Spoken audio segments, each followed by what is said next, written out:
Okay. All right. So the operating cash flow are pretty straightforward. What's a little tricky about them, and that you just have to do it this way, is this idea that you have to calculate your net income after depreciation, because that affects how much you pay in taxes, and then you add back your depreciation after the fact. So you can't just look at the revenue, forget about depreciation, and leave it at that. You won't be correct. Okay, so that's the tricky part about operating cash flows. But other than that, it's quite straightforward. What is much more tricky is to determine the terminal cash flow due to selling the equipment.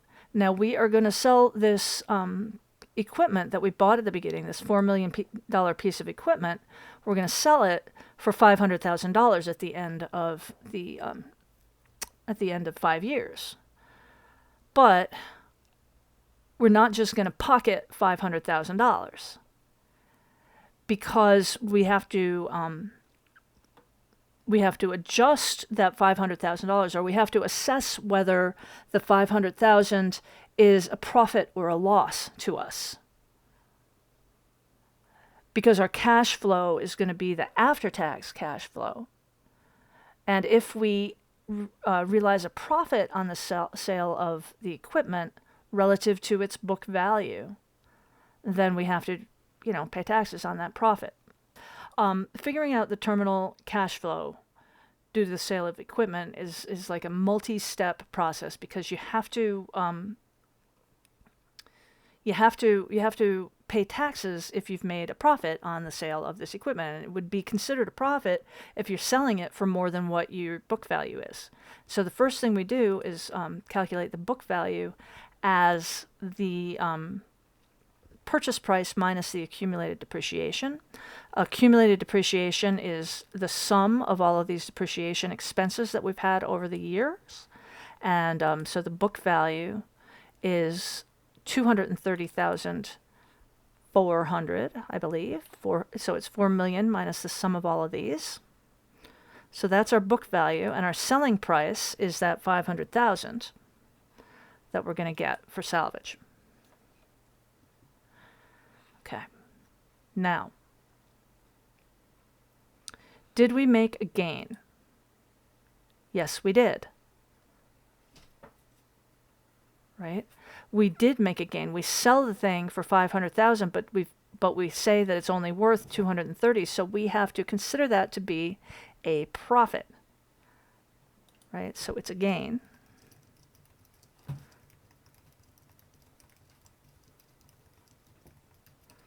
Okay.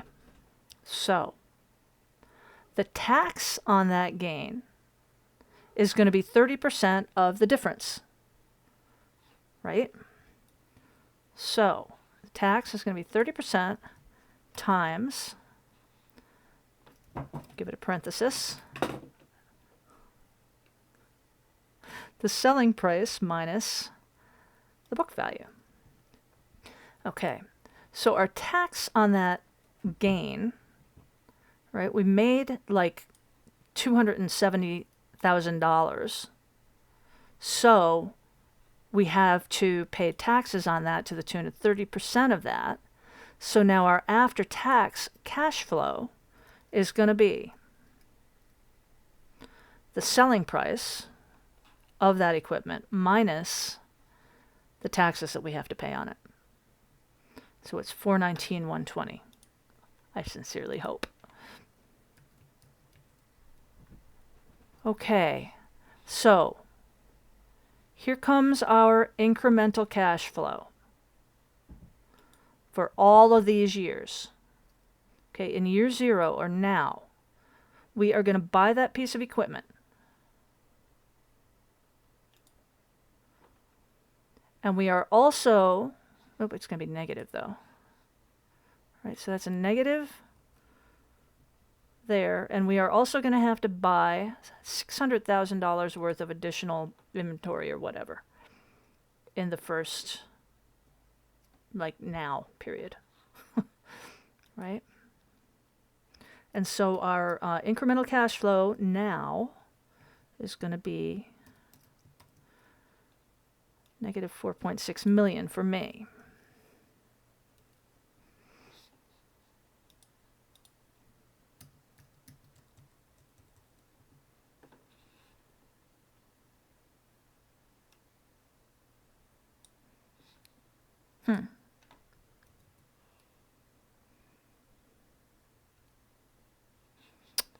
Why is this not taking it?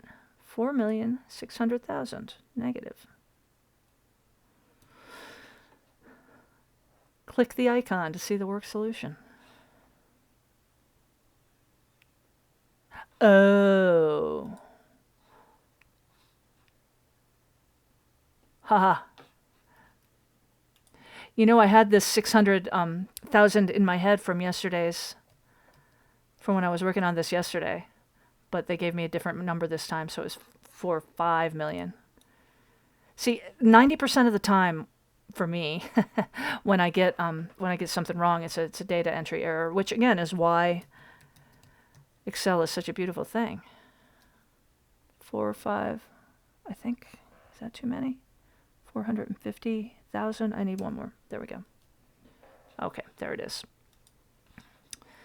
Okay, so that's our first year's cash flow. Our initial period cash flow. Our first year's cash flow is going to be the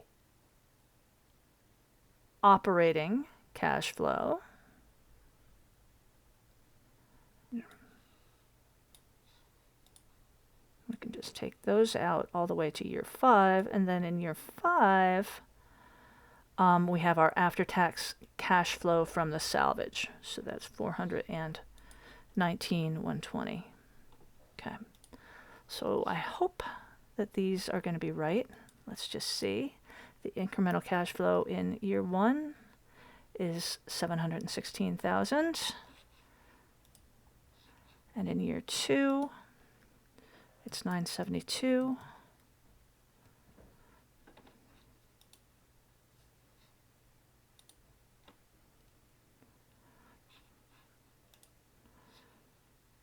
And in year 3, it's 1,042,400.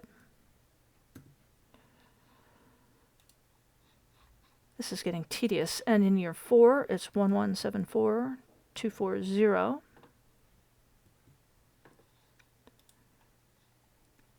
And in year 5, we have to, oh, you know what? We have to get our working capital back again, too. Forgot about that. So we're going to recover our working capital in the last year. So it's going to be 1,869,360.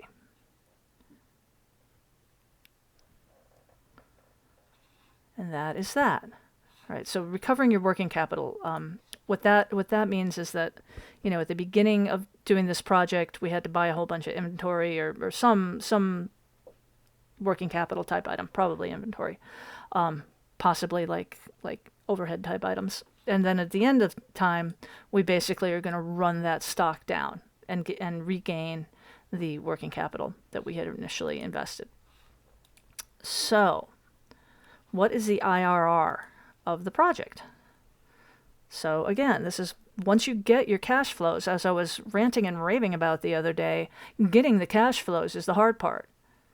Calculating the return once you've got the cash flows is trivial. IRR.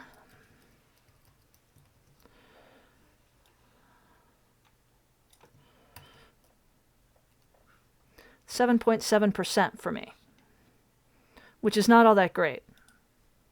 I don't know that the company would necessarily go for this.